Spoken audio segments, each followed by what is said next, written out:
A taxa de aprisionamento no Brasil cresce ao ritmo de 7% ao ano. O país já possui o quarto maior contingente carcerário do mundo, com mais de 600 mil detentos.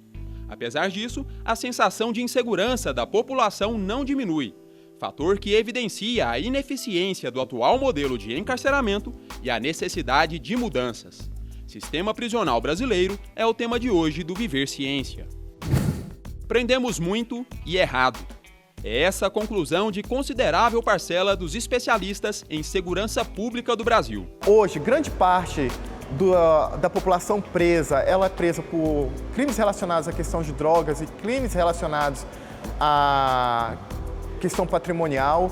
A gente poderia ter uma outra mirada, poderia ter uma mudança de foco aí, privilegiando os crimes contra a vida, privilegiando crimes contra bens públicos, como a questão da corrupção, que está tão em pauta hoje, mas de alguma forma não é a prioridade do sistema penal brasileiro. O resultado do encarceramento desenfreado é a superlotação. Em Goiás, cerca de 15.900 detentos se espremem para ocupar 7.900 vagas em 120 unidades prisionais. Uma realidade incompatível com a dignidade humana. A pena hoje em dia no Brasil, ela vai muito além da simples privação da liberdade. Ela se faz por uma violação constante, flagrante e permanente de diversos direitos fundamentais. Então, o que a gente vê no nosso sistema penal brasileiro é isso, são pessoas que são encarceradas e às vezes elas são punidas e têm direitos fundamentais violados muito além daqueles que elas violaram. A precariedade estrutural da maioria das penitenciárias brasileiras e o não cumprimento da legislação penal reforçam a calamidade do sistema, que se mostra incapaz de promover a ressocialização dos detentos e frear a criminalidade no país. Enquanto a gente tiver um sistema penal e uma sociedade punitivista que vê na cadeia a grande resposta aos nossos dilemas sociais, esse sistema penal ele vai se manter em crise, né? É o que a gente observa hoje em dia na sociedade brasileira. É um número de detentos em escalada crescente e o problema da criminalidade também de forma crescente. Então, acho que um dos grandes problemas que envolve o sistema penal brasileiro, a gente não pode enfatizar tanto a falta de estrutura, mas em especial a mudança de foco, mudando a perspectiva punitivista da nossa sociedade, procurando as soluções para os nossos problemas em outros meios, em outros caminhos para além da solução penal. Olá, no Viver Ciência de hoje estamos falando sobre o sistema prisional brasileiro. Nosso convidado é o mestre em Ciências Penais, doutorando em Psicologia pela Universidade Fluminense e promotor de Justiça do Ministério Público do Estado de Goiás, Haroldo Caetano da Silva. Bem-vindo ao Viver Ciência, Haroldo. Olá. Bom, nós somos as ruas de Goiânia para saber quais são as dúvidas da população sobre esse assunto. Vamos conferir a primeira pergunta. Meu nome é João Paulo. Gostaria de saber se é verdade se a Constituição brasileira prevê pena de morte no nosso país. Pena de morte, usualmente, não. O Código Penal brasileiro não prevê pena de morte. O que existe é, de forma excepcional, em situação de guerra declarada, a previsão constitucional, aí sim, da pena capital. Mas só em caso de guerra declarada. Então, formalmente, na legislação penal brasileira, ela não existe, ressalvada esta única exceção. O que nós temos, entretanto, quando se fala em pena de morte no Brasil, é uma punição, muitas vezes informal, né? Porque há uma crescente utilização da força letal pela atividade policial e os números de homicídios praticados derivados da atividade policial são muito grandes no Brasil, o que não significa pena de morte, mas que sim mostra que existe pena de morte sem processo em muitas situações no Brasil. Ok, próxima pergunta. Meu nome é Marisa, eu gostaria de saber se no Brasil quem tem diploma tem direito ou não à cela especial. Essa disposição da cela especial é uma disposição que é anterior à Constituição de 1988 e tem uma nítida característica de ser inconstitucional, porque viola um princípio que diz que as pessoas são iguais perante a lei. princípio da isonomia que está na Constituição. Entretanto, a legislação processual penal ainda prevê hoje a separação, enquanto preso provisório, apenas enquanto preso provisório, daquele que tem um diploma de nível superior dos demais. Ok, mais uma pergunta? Meu nome é Deoclides, eu gostaria de saber por que os presos não trabalham no nosso país igualmente nos outros países. No caso do Brasil, essa questão ela é muito cercada por mitos. O preso não trabalha no Brasil não é porque ele não quer trabalhar. Na grande maioria das vezes, as estruturas dos presídios são tão decadentes, tão ruins, que sequer permitiriam oferecer condições adequadas para que os presos pudessem trabalhar. Os presos, na grande maioria, querem trabalhar. Se você vai fazer uma pesquisa dentro de um presídio nesse sentido, você vai perceber que a maioria quer trabalhar. O que não existe é a opção de vaga de trabalho para que eles possam desempenhar alguma atividade produtiva dentro da cadeia. O que é importante para quem está preso, por muitas razões, mas fundamentalmente para passar o tempo. O tempo de quem está preso é um tempo que passa muito lentamente. Existem pesquisas que indicam que o tempo do preso enquanto vive na cadeia é um tempo que demora a passar, muito mais do que esse tempo que a gente vive aqui de forma frenética do lado de fora dos muros da prisão. E também porque o trabalho, no caso do preso, ele permite a remissão da pena, ou seja, a redução do total do tempo de aprisionamento a partir da atividade laborativa dentro da cadeia. Porque na legislação brasileira, a cada 3 dias de trabalho, o preso reduz 1 dia de cumprimento de pena. O Viver Ciência faz agora o seu primeiro intervalo. A gente volta em instantes. Ainda hoje, você vai conhecer uma pesquisa que aborda a Lei Maria da Penha sob a perspectiva dos agressores detidos. E no quadro Casulo de Ideias, Camila e Ian falam sobre os castigos que consideram ideais para menores infratores. Já sei. Ficar sem comer por uma semana.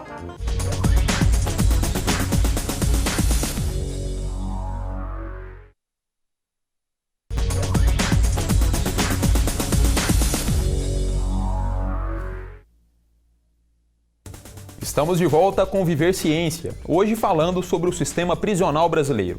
Nosso convidado é o promotor de justiça Haroldo Caetano. No Brasil existem inúmeras pesquisas relativas à violência doméstica contra a mulher, a maioria delas sob a perspectiva da vítima.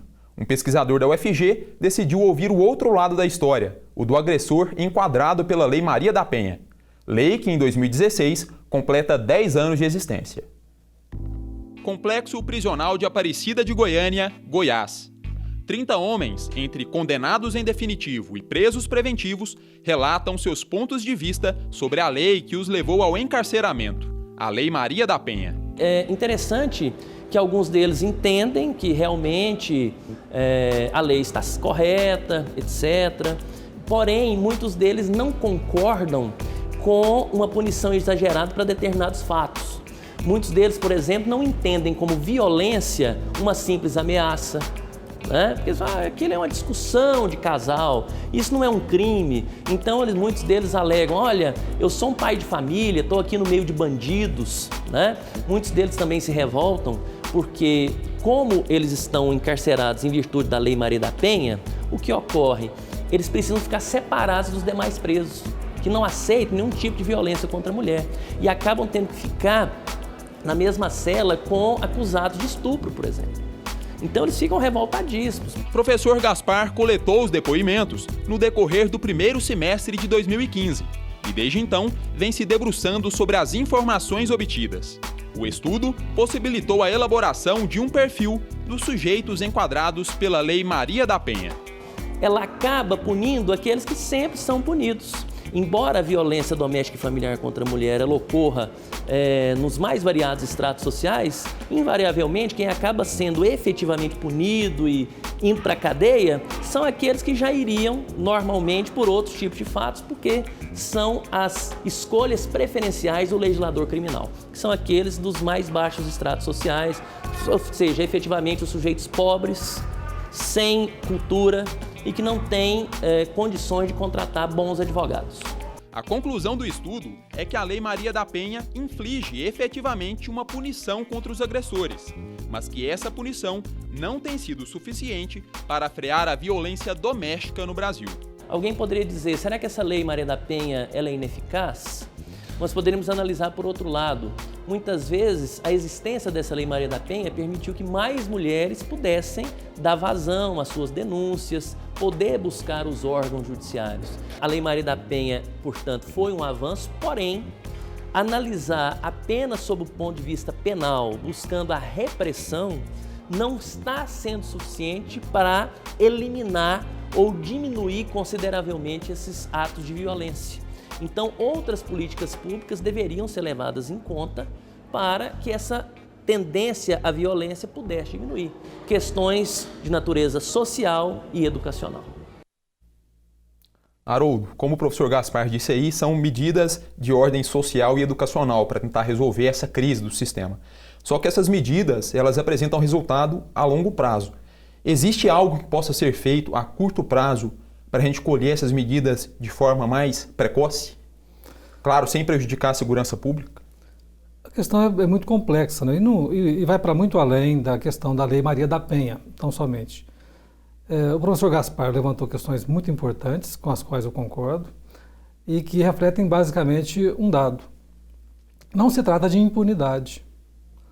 No Brasil, pune-se, e pune-se muito. Basta você olhar o número de pessoas que estão nos presídios brasileiros. É muita gente, a quarta maior população carcerária do planeta. Então nós temos muita gente presa. Isso é sinal que o sistema prisional acaba acolhendo uma grande parcela da população que pratica crimes. Então não se pode falar que o Brasil é o país da impunidade, como muitas vezes se tem aí num discurso muito superficial. Nós punimos muito no Brasil, punimos mal. Essa que é a verdade, isso já foi dito também. Quando se trata de segurança pública, e aí há uma confusão, do meu ponto de vista, é acreditar que prisão gera segurança pública. Não gera. A prisão é instrumento de aplicação do direito penal, é instrumento de atuação da justiça criminal. O sujeito que praticou um crime deve responder pelo seu ato, eventualmente passando um determinado tempo na cadeia. Isso não significa segurança pública, isso significa que ele vai ser punido pelo que fez. A prisão, então, ela não tem esse efeito imediato na segurança pública. Existe muito também estabelecido no jargão policial de que a polícia prende e a justiça solta, como se isso fosse o causador da insegurança na sociedade. Ao passo que há uma distorção muito grande do uso da própria prisão. A prisão não é instrumento de ação policial.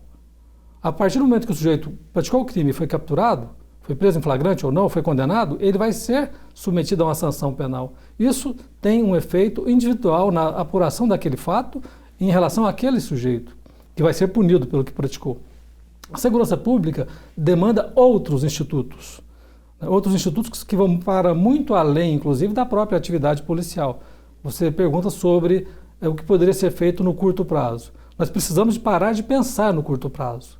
Para se ter um exemplo, aqui em Goiás, por exemplo, né? Goiás é um estado que é comandado por um grupo político, por um mesmo grupo político há cerca de quase 20 anos.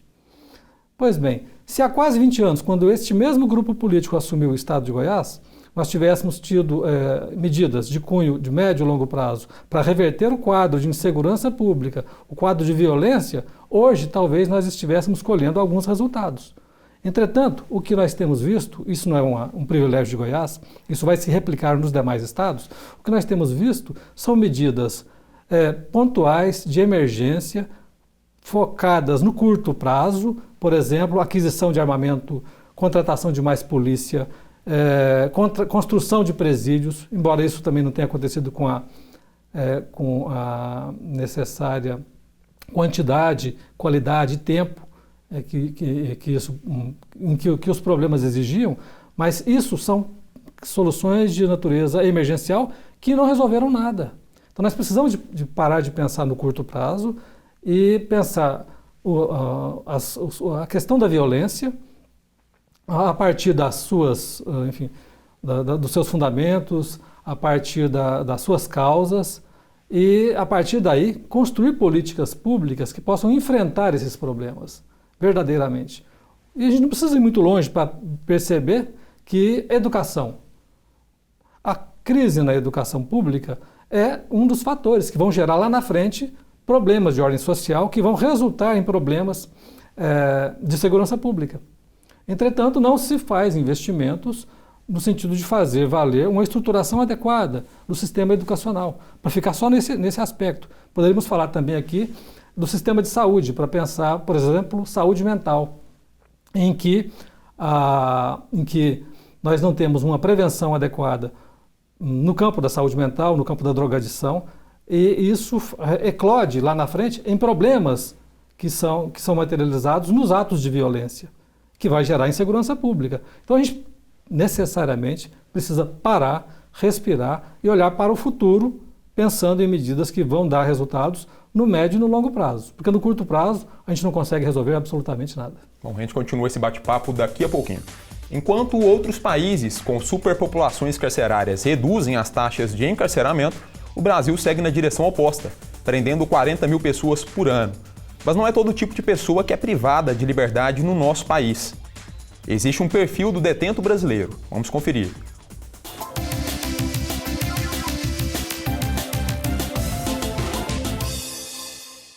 Em 25 anos, o número de detentos no Brasil saltou de 90 mil para 622 mil.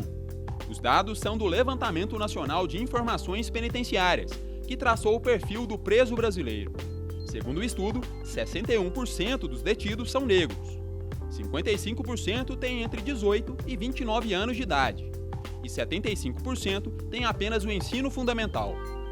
28% foram condenados pelo crime de tráfico de drogas, 25% por roubo e 10% por homicídio. Apenas 13% têm alguma atividade educacional e 20% trabalham. A população carcerária feminina é de 33.700 detentas e o tráfico de drogas é o crime que mais motiva a prisão de mulheres no Brasil. Fique ligado, o Viver Ciência volta já!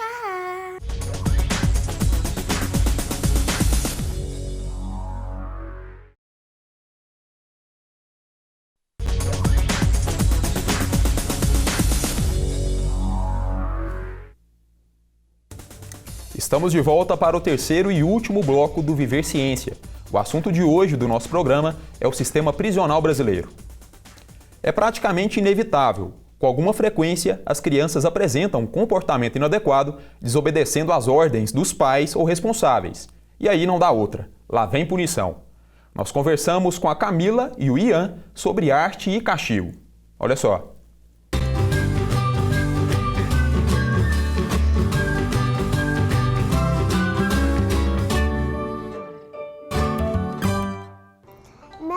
Camila de Paula Guimarães e eu tenho 5 anos. Meu nome é Ian e tenho 8 anos de idade. O que é castigo? Castigo é ficar sentado sem fazer nada. Castigo? Castigo é tipo um nome que se usa para castigar alguém, eu acho. E para que serve o castigo? Sei lá, para botar alguém na linha. Já não tem mais? Você recebe algum tipo de castigo em casa? Recebo quando eu faço coisa errada. Algumas vezes. Que castigo? Eu já fiquei sentado, mas nenhum. Vou ficar no PC e não ver televisão, eu acho. E o que você tinha feito de errado? A primeira, eu tinha batido o pé no carro. Tinha feito o quê? Batido o pé no carro. Gritar, falar bobagem, só ficar no PC, jogando Minecraft. Minecraft é um jogo bem legal, sabia? E o que você achou desse castigo que você recebeu? Você acha que foi justo? Não. Qual você acha que deve ser o castigo para crianças e adolescentes que cometem assaltos e outras infrações mais graves? Já sei. Ficar sem comer por uma semana. O pé é melhor pra quem faz coisa errada. Você acha que resolveria o problema? Acho que sim. Na sua opinião, por que eles agem dessa forma? Fazem essas coisas erradas? Ah, pode ser criança que não acredita que o Jesus... Não sei. Falou, valeu e fui! Haroldo, as unidades de internação de jovens infratores no Brasil, elas são tão problemáticas quanto os nossos presídios? Sim. Os mesmos problemas dos presídios você observa nas unidades para adolescentes, que carregam nada mais do que um eufemismo para a prisão, né? Chamam de internação, mas na prática o que você percebe lá é que o lugar é para encarcerar os adolescentes. E as mazelas são as mesmas: superlotação, falta de condições de salubridade, enfim, toda sorte de problemas que derivam do aprisionamento de pessoas. Nessa matéria, inclusive a ilustração das crianças é muito interessante, que a menininha, ao ser perguntada sobre o castigo, qual era o sentido dele, ela fala que não tem sentido nenhum. E na simplicidade dessa resposta, você vai perceber que, de fato, há razão, né, nessa forma de pensar.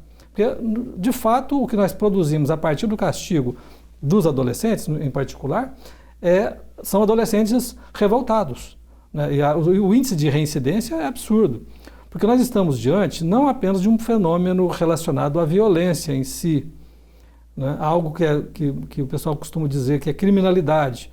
Não é. Nós estamos diante da criminalização desses jovens que são pobres, que vivem na periferia, que não têm acesso a recursos públicos, a serviços públicos fundamentais, como dissemos antes, sequer têm acesso a uma escola pública de qualidade, dentre outros problemas.